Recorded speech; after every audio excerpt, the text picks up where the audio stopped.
আসন্ন ত্রয়োদশ জাতীয় সংসদ নির্বাচন উপলক্ষে আজকে দিনব্যাপী প্রচারণা করেন বরিশাল ৬ আসনে ইসলামী আন্দোলন বাংলাদেশ মনোনীত এমপি পদপ্রার্থী আল্লামা মুফতি সৈয়দ মোহাম্মদ ফয়জুল করিম শাইখের চরমোনাই। আপনারা জানেন, আগামী ত্রয়োদশ জাতীয় সংসদ নির্বাচনে শাইখের চরমোনাই ইসলামী আন্দোলন বাংলাদেশের পক্ষ থেকে বরিশাল ৫ এবং ৬ আসনে এমপি পদে প্রতিদ্বন্দ্বিতা করছেন। তিনি উক্ত আসন থেকে এমপি পদে দলের মনোনীত প্রার্থী। সেই লক্ষ্যে তিনি দিনব্যাপী প্রচারণা চালিয়ে যাচ্ছেন। ভোটের দিন যত ঘনিয়ে আসছে, প্রচারণায় ততই মনোযোগী হচ্ছেন এবং তোড়জোড় শুরু করছেন শাইখের চরমোনাই। আজকে তার প্রচারণায় হাজার হাজার জনগণ তার সাথেই ছিল, তারা হাত পাকার স্লোগানে মুখরিত করছে।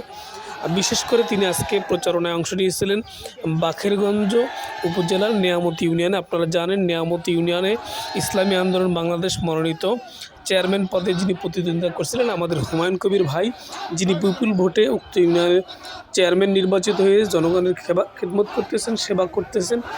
জনগণ আজকের এই গণসংযোগে স্বতঃস্ফূর্তভাবে শাইখের চরমোনাইকে সাড়া দেন এবং তারা সেখানে উপস্থিত ছিলেন এবং ওয়াদাবদ্ধ করেন আগামী জাতীয় সংসদ নির্বাচনে শাইখের চরমোনাইকে তারা ইসলাম, দেশ এবং মানবতার পক্ষে হাত পাকা প্রতীকে বিজয়ী করবেন।